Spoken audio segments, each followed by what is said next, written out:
Germanic culture. It goes way back. So who were the Germanics?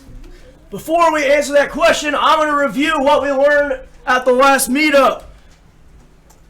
So first we learned that all modern European populations descend from three ancient populations. Your Paleolithic hunter-gatherers 40,000 years ago, your Neolithic farmers who came out of Anatolia, and your Indo-Europeans who came out of the steppes. And that's where we get most of our modern European languages today, right? All right, so yeah, first wave, that's what you would call the cavemen or the Cro-Magnons. They came out of Israel about 40,000 years ago. They branched off from other Caucasoids. They hunted large game, and they picked herbs and stuff, so they didn't really grow a whole lot. They dwelt in huts and caves. They had a lot of cave paintings. That's probably their biggest cultural achievement that they're known for today. Their religion was animistic. They hunted animals, so they revered animals. That's what their life revolved around. They had dark hair, blue eyes, and tan skin. We learned that last time. Second wave, you had your Neolithic Stone Age farmers from Anatolia. So about 9,000 years ago, people around the Middle East started finding out that if you take these grasses called wheat, and if you grow them, make them bigger, you can make bread out of it. And then they started making beer out of it. And then they started feeding animals, which got fat. And then they could eat those animals, that they didn't have to go out and hunt anymore. They could just keep animals around to get fat. So that they made ancient bread and ancient beer. They brought agriculture to Europe. They were matrifocal, so they worshiped Mother Earth. They focused more on women, and because they grew crops, women are associated with fertility, production. That's why they valued women so much, because it was less about the hunt, and it was more about cultivating things. And they had their big booty Venus figurines, which were symbols of fertility. And they built stone monuments. So a lot of those standing stones, they weren't built by Druids or Vikings or any Indo-Europeans. They were built by the Neolithic farmers and the hunter-gatherers that they mixed with. And they made some very, very large civilizations even before bronze. I hate that. Okay, there we go. They had some very, very big civilizations. I think this is actually a picture of Native Americans, but whatever. These are... yeah, whatever. Salutrians. Yeah, Salutrians, bro. So these are depictions of big cities around Romania and Ukraine and what was called the Cucuteni-Tripoli culture, which is very, very old, and you don't hear about it a lot. You don't hear a lot about ancient European civilizations, really. Not in school. All right, so these guys had houses and long halls, not just tiny huts, but really big buildings. I don't know how archaeologists know this, but they think that they actually had two-story buildings. All right, also they developed some of Europe's first writing systems. So if you learn about the runes and Latin letters and Greek letters, a lot of them came from Aramaic script or Phoenician script, which is the Semitic peoples that lived off of the northern coast of Africa. So you could say that most European writing did come from a Semitic script. However, there were non-Semitic scripts in Europe that were already being used that you just never hear about. So that Cucuteni culture around the Balkans and around Ukraine and stuff, they had their own writing system called the Vincius script. And there are several hundreds of these clay tablets that they've found, and they haven't really deciphered it, but they're pretty sure that it is a writing system. And there's also Linear A, which was developed by the Minoans. It's kind of like Japanese. It doesn't have every letter is a syllable, so it would be like ka, ra, fa, la. You don't have consonants all by themselves. So that can kind of give us an idea of what the Minoan language may have sounded like. It kind of may have been kind of like in Japanese, where you can't end a word with a vowel, with a consonant. And then the Linear B was stolen by the Greeks when the Mycenaean Greeks came into Greece and kind of took over the Minoan territory. They started using this system. And as you can see here, this is a better representation of how there's no consonants at the end of any of these letters. So that's not really good for Greek, because Greek did have a lot of words that would end in a consonant. For example, most male words end in an os, kind of how in Latin it ends in us. So it's really no wonder that they developed a different system later on. That's some more Linear B stuff. All right, and the Neolithic farmers, they had dark hair, pale skin, Middle Eastern appearance, and they were kind of short. And then there's the third wave, everyone's favorite wave. The Indo-Europeans! Let's get a round of applause for the Indo-Europeans! Yeah! So yeah, we all know who they were. They were steppe pastoralists. What's a pastoralist? What's a Shepherds. Yeah, shepherds. People who have like big animals, like goats and cows, and then they move with them. So they might farm a little bit, but they're not really permanent. It's not wide-scale agriculture. It's where you go with your flocks. That's pastoralism.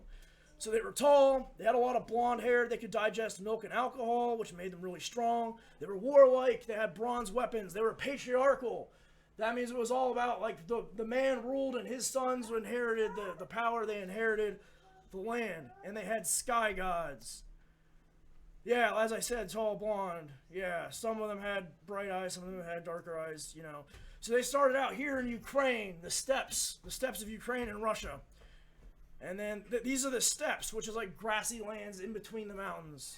And these steppes acted as a highway, as I told you guys in the last presentation. So the Mongols and Huns could go east and west very easily. The Slavs go east and west very easily. And that's what the Indo-Europeans did. So that's some pictures of some steppe lands. And they buried their dead in mounds. And in their religion, you usually had the leader was usually a sky father that wielded thunder, like Uranus, Zeus, Jupiter, Ukos, Finnish. Then you have like a Mother Earth. And you can see the similarities of these sky gods, like Tyrannus, Thor, Perun, Indra. All these guys had like a hammer or an axe that they wielded. So about 42,000 years ago, the Indo-Europeans started using that grassy highway, those steppes, to expand east and west. So the West Indo-Europeans are characterized by haplotype R1b. Not everyone knows what that means. I explained this at the last one, but the Y chromosome, when it gets passed on from father to son, does not change as much as other chromosomes, so it's easy to trace migrations. And the Western Indo-Europeans had this R1b, which today is very common around Britain, Spain, France, Germany. And these Western Indo-Europeans really settled mostly around the Alps, and they became the Proto-Celts. So their language started to differ from those in the East, and they started speaking what eventually became Proto-Celtic. And then some went south, and they started speaking Proto-Italic, which Latin came from. And then Latin, with the Romans, spread all over the place. It came, Spanish and French, and most of us already know that. And then some went north and became the Proto-Germanics, which we'll learn quite a lot about today. Then the ones who went east are represented by haplotype R1a. So some became the Balto-Slavs. So the Balts are those people around Lithuania. What's the other one? Latvia. Yeah. Those guys are the Balts. And then we all know who the Slavs are: the Russians, the Ukrainians, the Poles. And then some went south and became Proto-Indo-Iranians. So the northern half of India and Iran do not speak Semitic. They aren't Arabs. There's a reason they get offended if you confuse them with Arabs. It's not that just they're a little different. Their language is totally different. It's actually more similar to ours. And the mythology, the Rig Vedas, which is like the Bible of North India, has a lot of similarities to like Celtic and Germanic myths for that reason. And then there's some other Indo-European language groups that we like Albanian and Armenian and Greek. We're not really sure how they relate to the other ones, but we do know that they are Indo-European. So that's a picture of all the migrations. All right, and because of these similarities, that's why the Norse pantheon, the Greco-Roman pantheon, the Celtic pantheon, the Slavic pantheon were all so similar. And as I said before, these guys were very warlike. They had bronze swords and spears and these round and hexagonal and pill-shaped shields. And they dressed with lots of wool because they were pastoralists. They had a lot of sheep. So they dressed like this. If you look at ancient Celts, if you look at ancient Slavs, if you look at ancient Germanics, all of them had very similar weapons, very similar clothes for a reason, because they all came from a common source, and plaid was very common.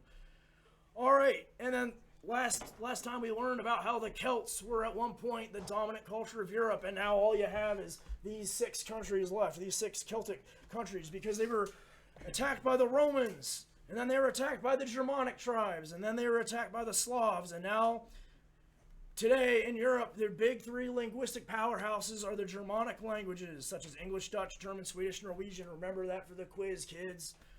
And then your Slavic and your Latin. So on this map, yeah, these are all the Indo-European languages today. And you can see how small Celtic is, because it's orange, you can't even see.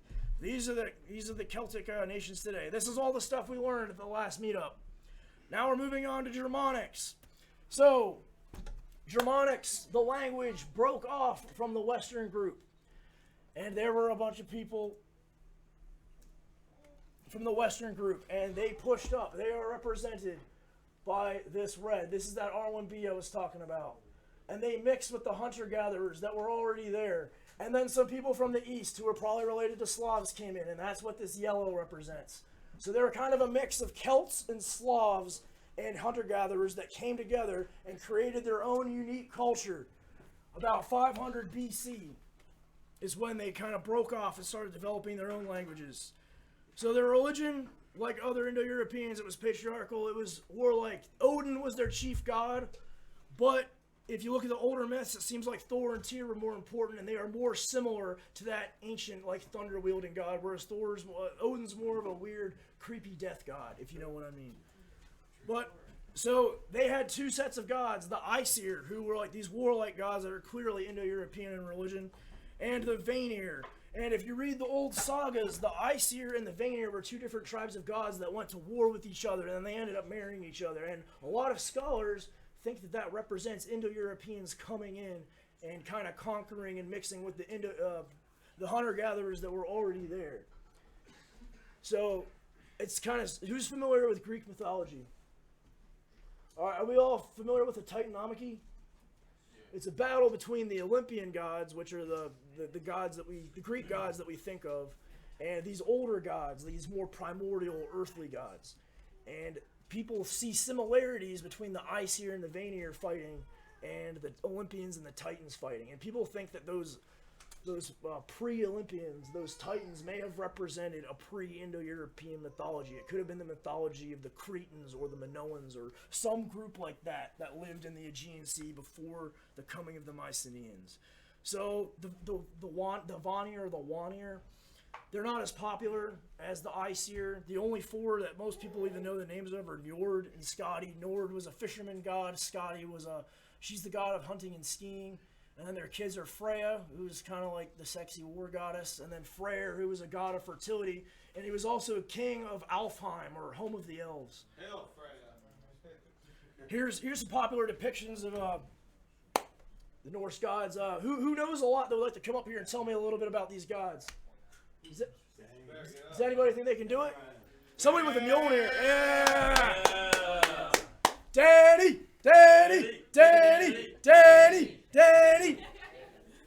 Odin, obviously the god of war, wisdom, magic, poetry. Frigg, the mother god, gods of household, motherly love, things of that nature. Thor, obviously the god of power, strength, the working man, fertility. Loki, obviously the god of mischief, will fight against us in Ragnarok if you believe in that sort of thing. Tyr, the god of war, and self-sacrifice, justice, law. Heimdall, the one who will blow the galley horn. He created man and woman. Balder, he's the bright god. He will be there after Ragnarok. Bragi, he's the god of poetry, of speaking well, like Andrew. Idun, she's the god of youthfulness. She has apples, keep you alive forever. Njord, the god of the ocean, and sort of coming to terms with things. Freya, the god of Sather, magic, fertility in a sense. Freya, her twin brother, god of Freya, of fertility as well.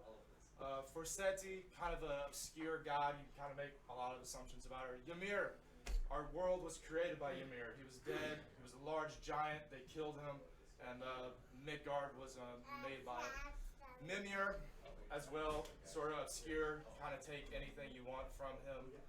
He's kind of lesser known in the sagas, but that's what I know. Interpretation's up to you. Danny killed it. Give him one.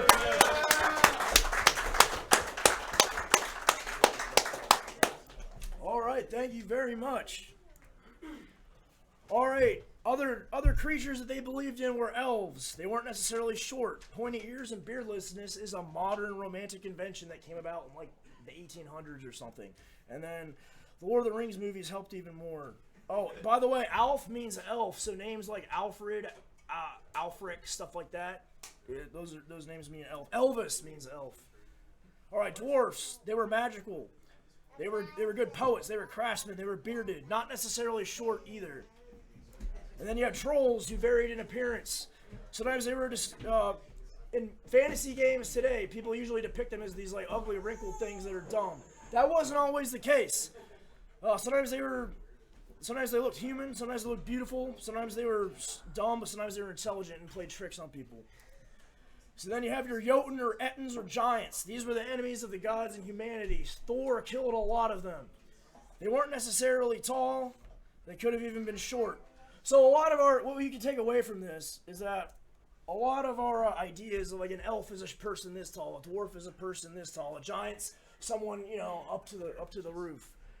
A lot of these ideas are actually kind of modern, and what really defined a lot of these creatures was more the role that they played in the world, and like the powers they had and how they related to the other gods and other creatures.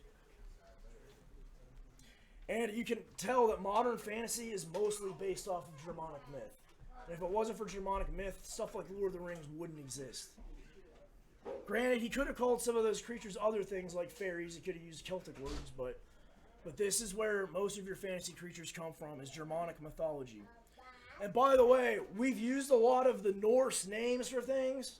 So this culture started in Scandinavia, but people went to Germany, people went to England, people went to France, and they brought these beliefs with them. So they aren't necessarily like an Old Norse thing. These beliefs are believed by many people outside of just Scandinavia. So I hate it when people say that, like, oh, that's not your culture, you can't relate to that, or your ancestors were never into that, when quite clearly a lot of them were. It's more than just, your name doesn't have to be Svensson, to relate to Norse myth, because it's not just Norse myth, it's Germanic myth. Moving along. So one big, I just talked about Lord of the Rings. Now I'm going to try to talk about Lord of the Rings and Star Wars and a whole bunch of stuff. One big figure from Germanic culture that's popular in all Indo-European myths is the Dragon Slayer. And in Germanic myth, you have this guy, he's called Sigurd up north, and he's called Siegfried down in Germany. He was depicted in different poems. There's Volsunga Saga from Iceland, and you got the Nibelungenlied, those were written about the 1200s. The Nibelungenlied being German. And then in the 1800s, Richard Wagner wrote the Ring Cycle, and that's a big famous opera. Who's seen the Bugs Bunny cartoon where Elmer Fudd chases Bugs Bunny into an opera house, and then they end up playing the roles of Siegfried and Brunhilde? Does anybody remember that? Who knows? Kill the rabbit, kill the rabbit, kill the rabbit. That's what that was spoofing. So even if you haven't watched, even if you haven't been to the opera house and seen this, you know that, you know how, there's that depiction of, oh, wait until the fat lady sings. There's always, a lady with, her breastplate with, the titties. She's got, horns on her helmet and a spear, and she's, she's singing. Yeah, that's what that is. So even if you haven't seen a movie about this stuff, even if you haven't been to the opera house, you've seen depictions of it. This should well up your oldest memories. You've seen this before. And a lot of people say that it inspired Lord of the Rings and Star Wars. And they call them Wagnerian works because they were inspired. A lot of fantasy is called Tolkien-esque nowadays. Well, a lot of people say that Tolkien is Wagnerian. He's like Richard Wagner. All right, so the Germanics, they developed around about 500, and it was around the year 400 is when things started happening, when the Roman Empire collapsed, and then the Huns and the Mongols started coming from the east, and a lot of Germanics had to start migrating. So they started moving in different directions. So the migration era, it was also called the Barbarian Invasions. It was a period in the history of Europe during and after the decline of Western Roman Empire, during which there were invasions by peoples, notably the Germanic tribes, the Huns, the early Slavs, and the Pannonian Avars, with or into the Roman Empire. The period is traditionally taken to have begun in AD 375, possibly as early as 300, and ended in 568. So that's a depiction of some of the invasions. So you got West Germanics, like the Anglo-Saxons, Jutes going down into Germany and into Britain. You have the Franks, who went into Gaul and turned Gaul into France. So Gallia became Francia, France. And then you had, in the east, you had a bunch of Goths. You kind of got conquered by like the Huns and the Mongols. And then, yeah, these guys got taken over by Muslims, obviously. So that's a depiction of them migrating. This is the kind of clothes and shields and weapons and armor they had back in those times.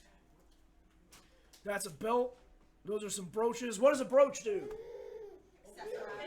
It does accessorize. It pins your kilt or your cloak. Yeah, so it keeps your cloak together. You know in Lord of the Rings how the hobbits and stuff were walking around with those little leaves right here?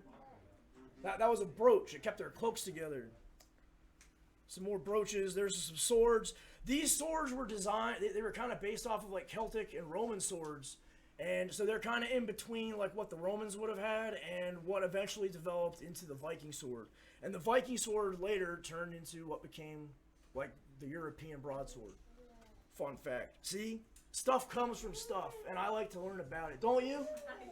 Yeah. Woo! All right, so the Germanic people split into three major groups at this time. The ones that stayed up north were the North Germanic peoples, and Proto-North Germanic became Old Norse. And Old Norse is where you get languages like Danish, Swedish, Norwegian, Icelandic. Remember that. It's going to be on the quiz. Then the West Germanic tribes, they pretty much they're the ones who made France instead of Gaul. They're the ones who founded Germany, basically, and they're the ones who made us English speakers. Because they went into Britain, and they made the Celts there speak Anglo-Saxon, and we're speaking Anglo-Saxon today. And then the Goths went east, but R.I.P., they got conquered by, Mongols and stuff, and Huns and stuff, and Slavs, mostly Slavs. And their languages don't exist anymore, but they did write a lot, so we do have a lot of depictions of, like, we know what their language was, just nobody speaks it. This is a chart showing the family tree of everything I just explained.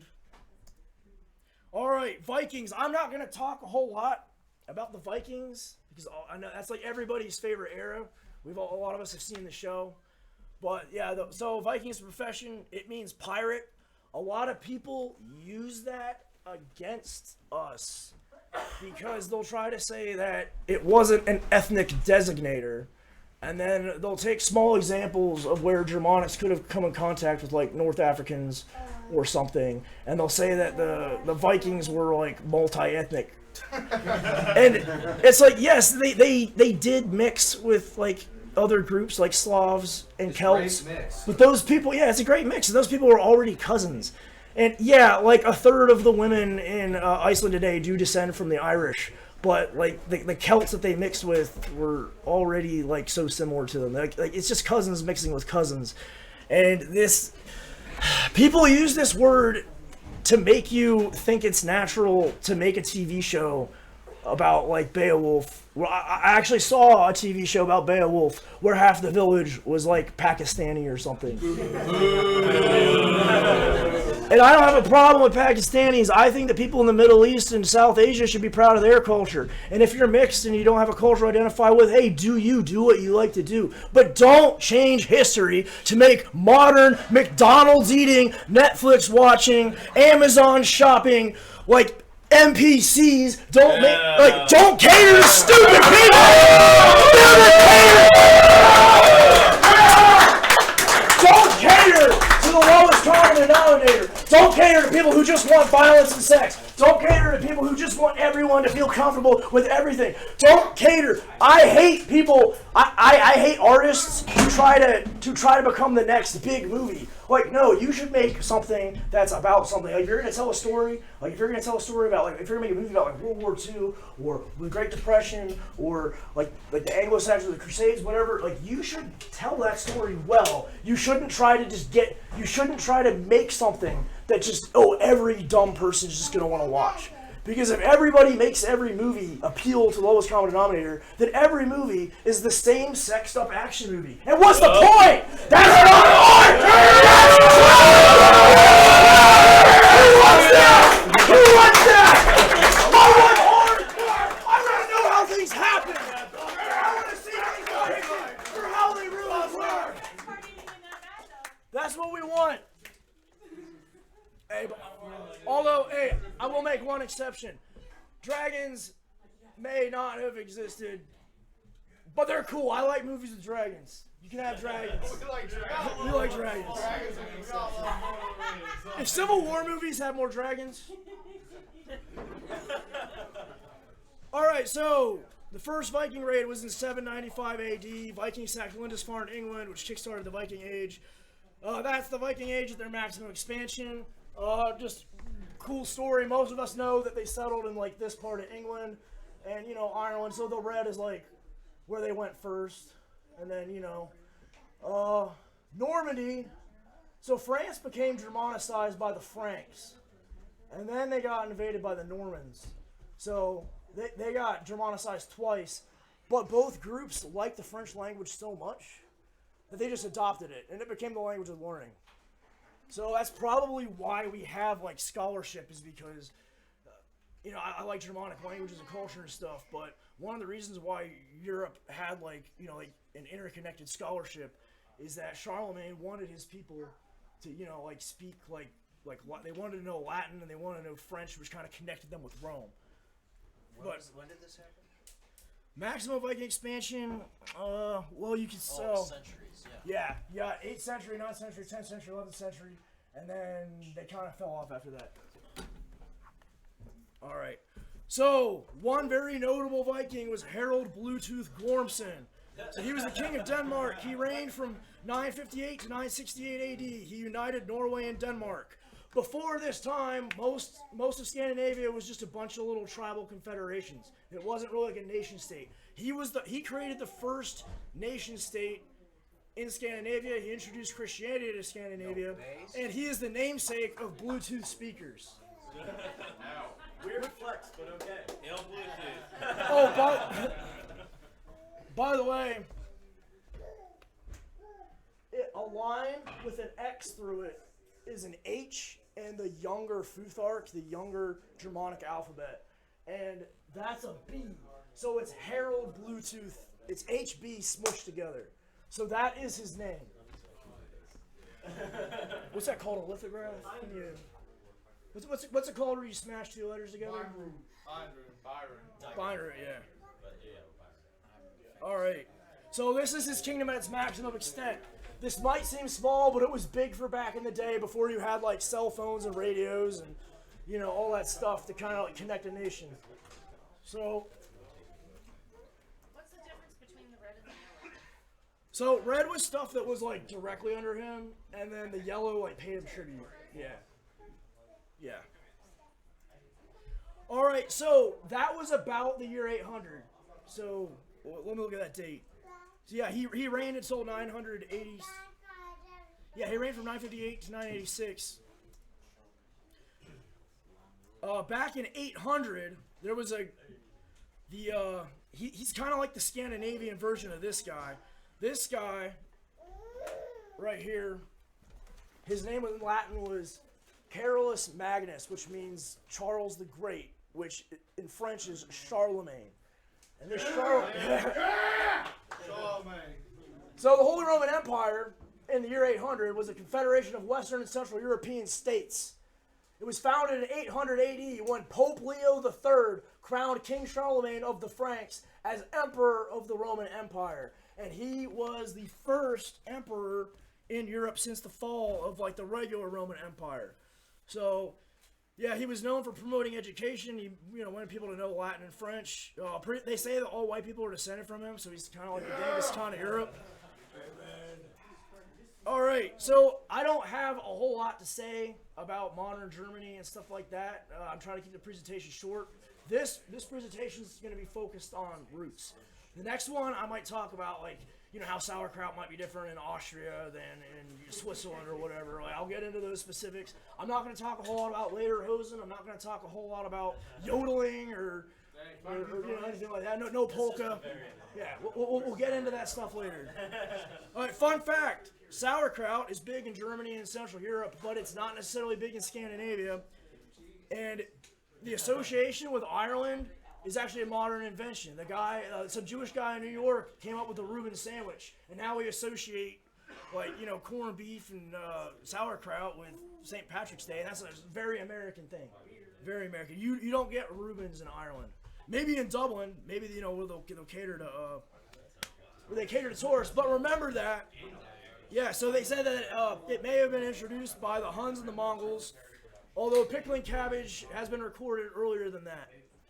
Hey everybody, this is going on YouTube, so we're going to be preparing a video for everybody that wants to listen in. So there's a lot of small talk in the background. Let's save that for after Andrew's presentation. Thank you, sir. Appreciate you, brother. Thank you. All right, and then Goths, we know what happened to the Goths. They either adopted Romance languages or they got conquered by Slavs. Rest in peace. And then we all know what happened with Germanic languages afterward. The British and the Dutch spread them around for us. So this is the Dutch Empire at its height. This is the British Empire at its height, plus America. So all those people have spoke Dutch or English at one point. And then America has a lot of Germans in the Midwest, and it has a lot of Scandinavians in the northern Midwest. All right, let's focus on Cincinnati. So Cincinnati was 5% German in 1820. It was mostly like Anglo-Saxons at one point, Anglo-Saxon Protestants. Then in 1848, there was a big revolution in Germany, and a bunch of people fled here from southwestern Germany. And then the city became 30% German. And then in 1880, there was another wave, and then 57% of the 300,000 residents remained German. And they were mostly Catholic. And then in the 1930s, another wave came to Cincinnati because reasons. And they weren't mostly Catholic. So the Germans that helped with the Civil War was given land in the Ohio Valley. So that's part of the reason that a major German generals and stuff started settling in Cincinnati, and then other Germans came and followed. If you have more to say, please. Oh. No, I'm not kidding. Like I would like to know. Do you want me to? Are you up for it? Woo! Was this like Mount Anthony? Charles in Cincinnati! I believe it was the Civil War. There was a number of Germans that helped in the battle, and kind of as a reward, they were given land in kind of the Ohio Valley.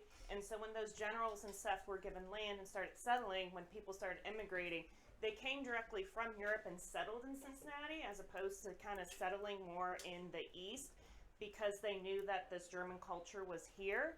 So like my great-great-grandfather came directly from Oberammergau in southern Germany in Bavaria and moved directly to Cincinnati because he knew that there was this German connection here. And then it kind of like builds upon itself, right? And a lot of them were southern Germans that came to Cincinnati. And so that's why you have like Over the Rhine and all of that stuff, because these people kind of came and just kind of built that culture against each other. And then also with the Catholic connection, when the Irish felt comfortable here as well because of that Irish connection, or that Catholic connection that the Germans and Irish had. Thank you. Hey! Everyone!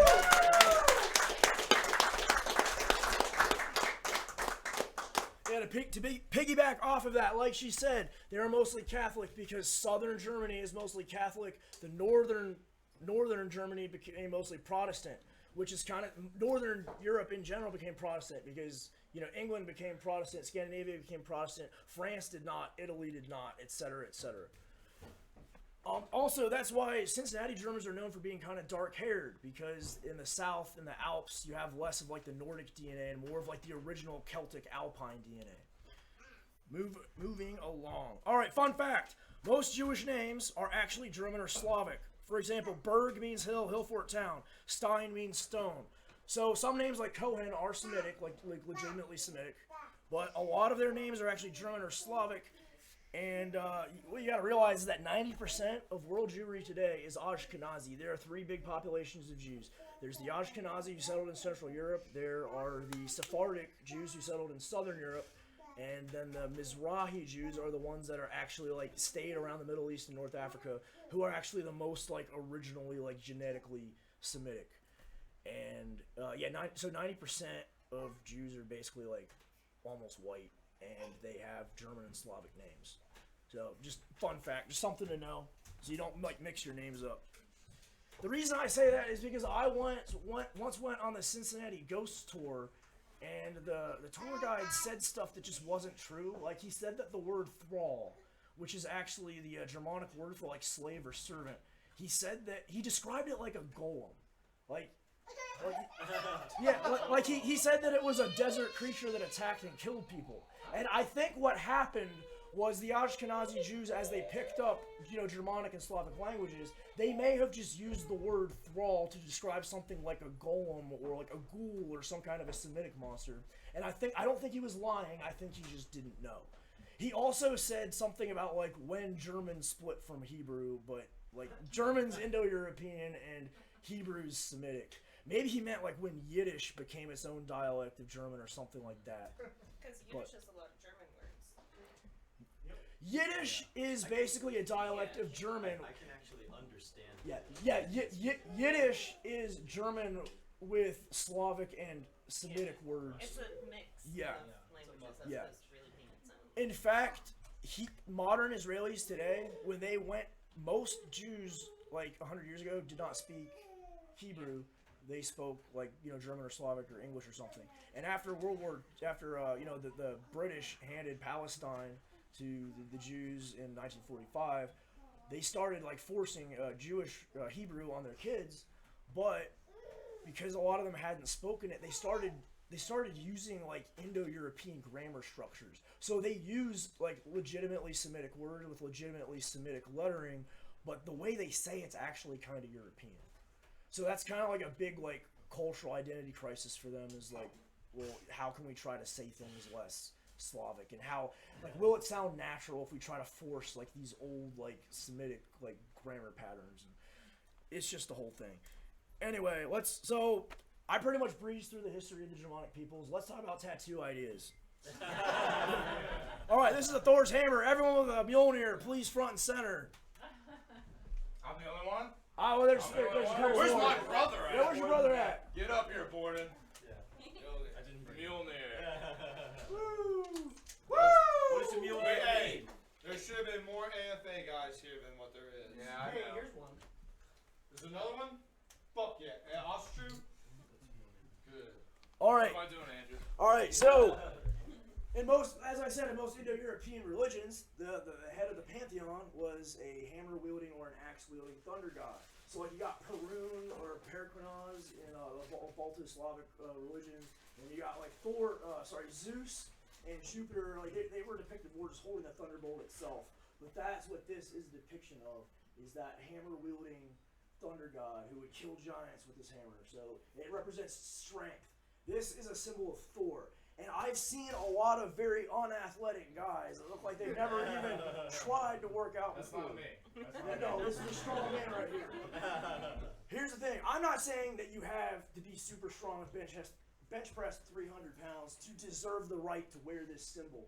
But it is the symbol of a god of war, strength, and thunder. And if you are not warlike, if you are not strong, and if you are not thunderous, or you at least aren't striving to be, like if you're unathletic but you're trying, or like you should do something that pertains to war and strength and power and thunder. Maybe if you're not a Christian, you can wear it. You should do something. I do have one. I'm not pagan, but if you are, you should not wear a symbol of a god that you don't strive to be like. Hail Thor! Amen! Woo! Because they aren't your patron god if you don't exude any of that patron god's qualities.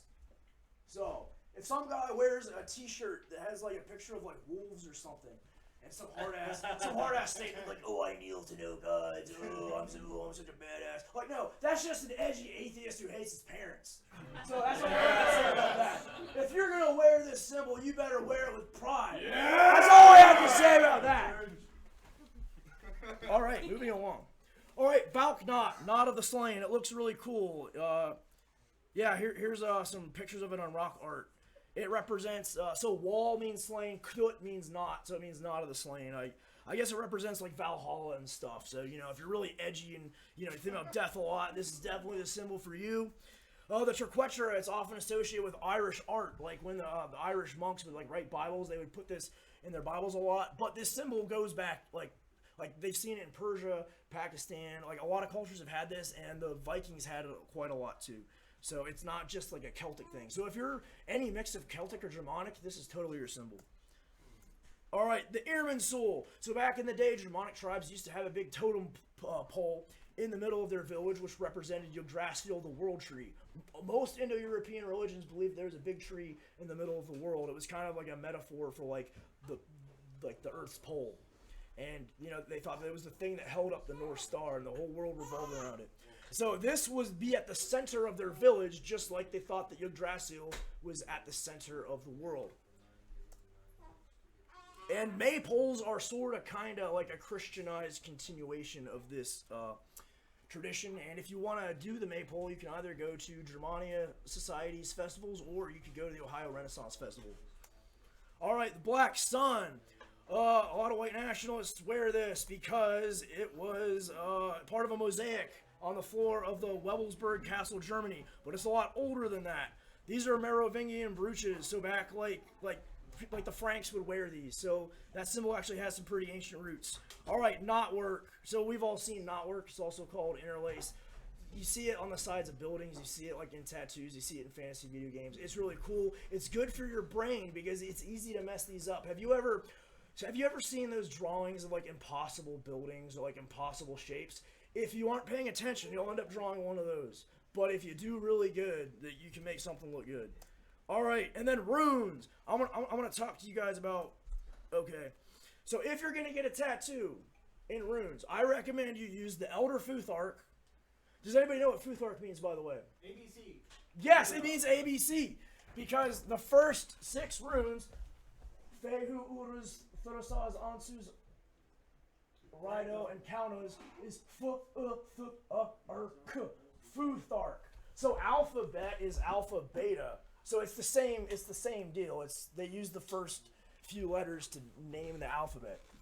But the reason that I recommend the Elder Futhark instead of the Younger Futhark is that in the Younger Futhark, they don't discriminate between P and F. They don't discriminate between D and T, and they don't discriminate between G and K.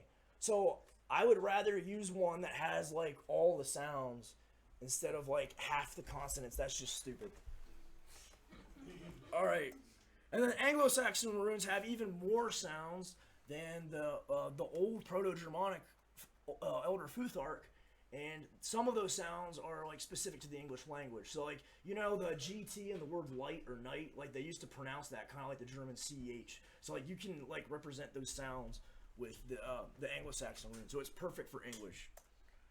All right, Icelandic stave marks. These are really cool. They would like draw them on things for good luck. So like a sleep thorn, you would like put it on like a rock or like a piece of wood, put it underneath your bed to help you sleep better.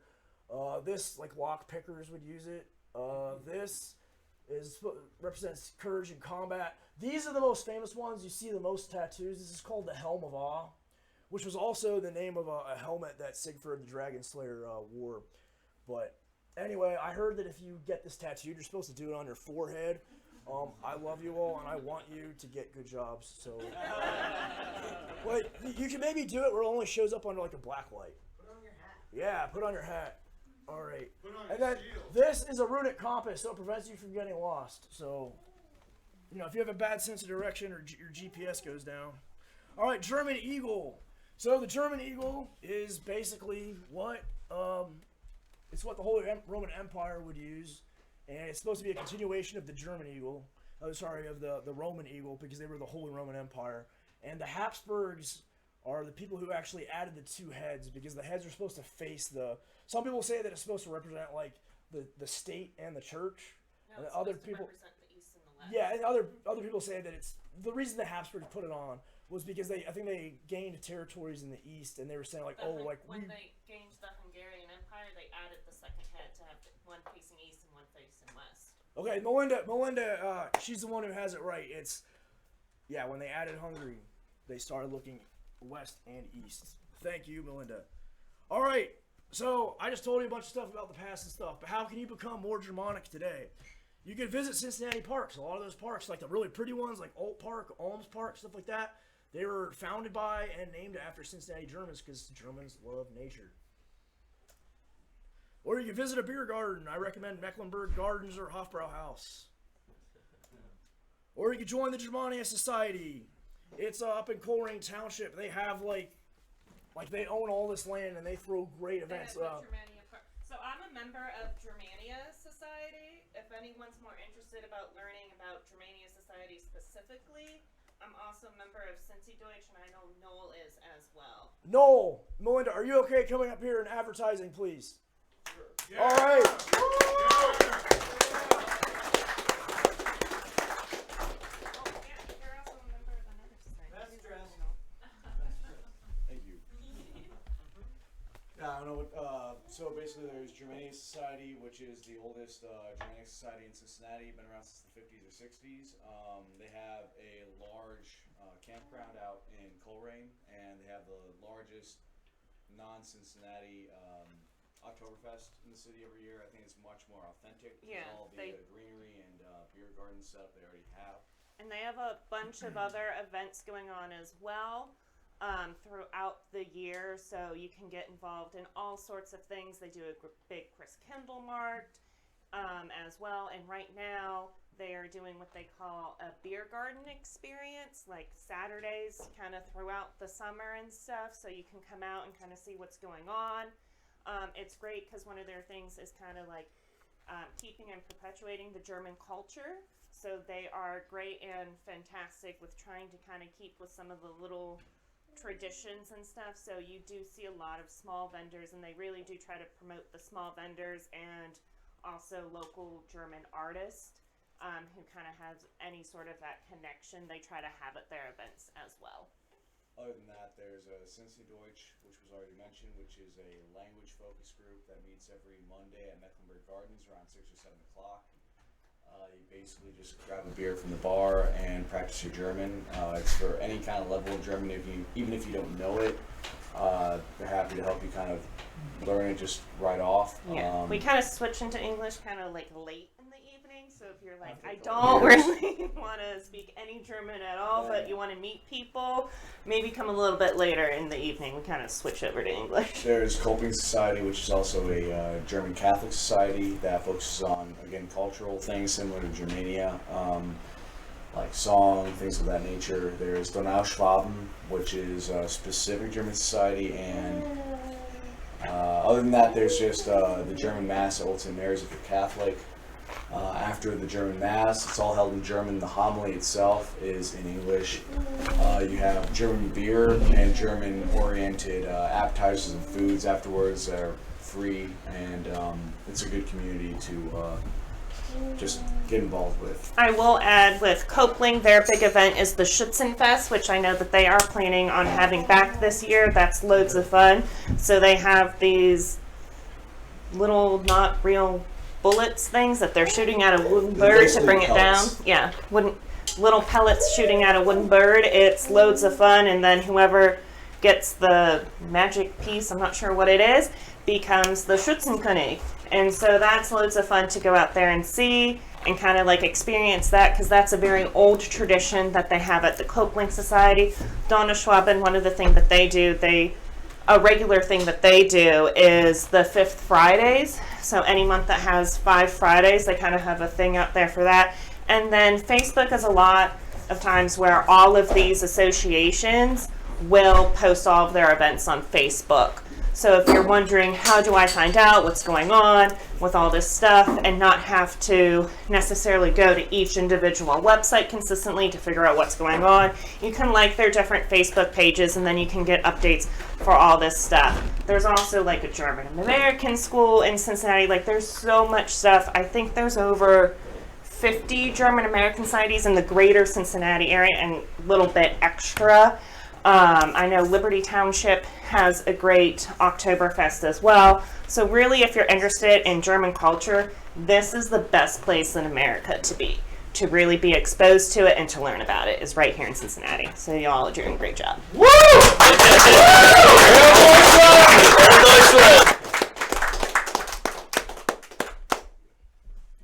All right, thank you very much, Melinda and Noel. All right, another way to be more Germanic is to take your girly man bun and turn it into a Swabian knot. So the Swabians were an ancient tribe that the Romans came in contact with. They were in southwestern Germany, and I think it's called Schwabia. What's the German word for it now? Schwabia. Yeah, the Dona Schwaben Society is kind of based on like their culture, not the ancient tribe that fought the Romans, but like the area today. It's just an idea, guys. Or go to German Mass. It's at 123 East 13th Street.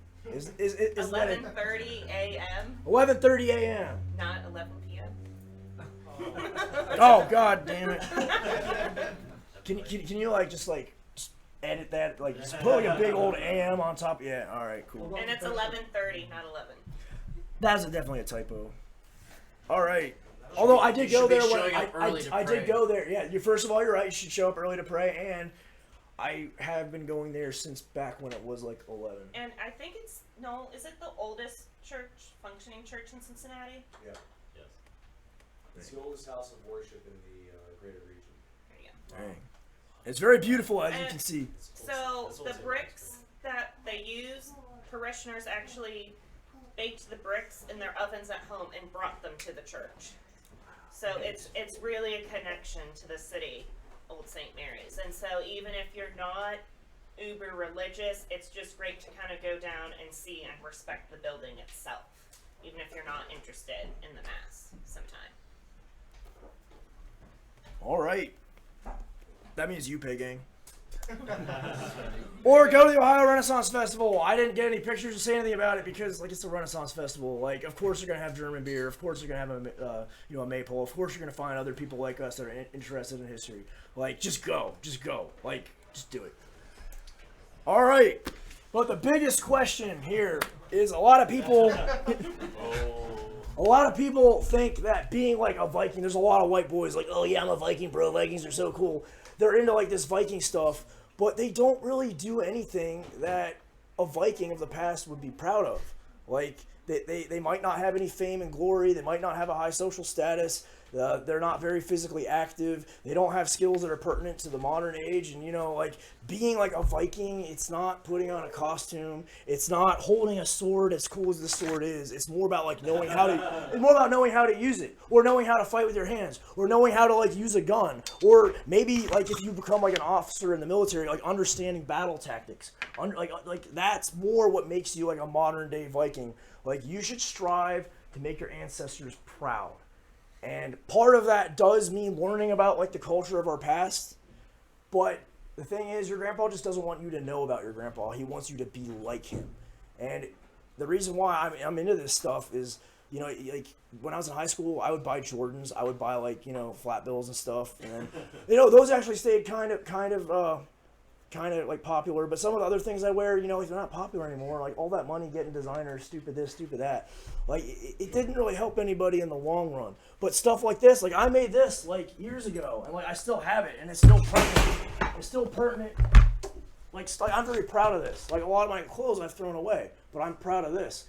You should put effort into things that will matter, that like are cool, that will stay in fashion longer, that you can give to your kids. That's what you should invest in. And also, like, what your ancestors, the people who, I know, I'm not going to say that you owe your parents something just because they gave birth to you, but at the same time, like, to carry someone in your womb for 9 months and then feed them for 18 years, like, that's a lot. And, like, you should carry yourself like you have 5,000 ancestors behind you, and you should make every single one of them proud. Yeah. You know what I'm saying? Yeah. So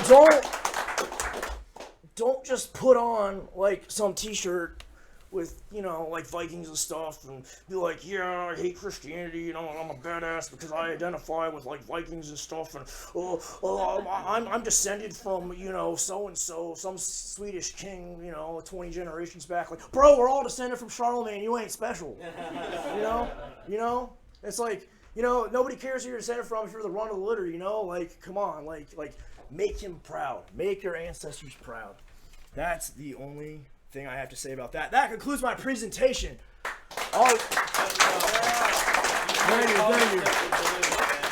Before you guys run away, we're going to do the Kahoot quiz real quick. Please whip out your smartphones. It's only 25 questions this time, not 70.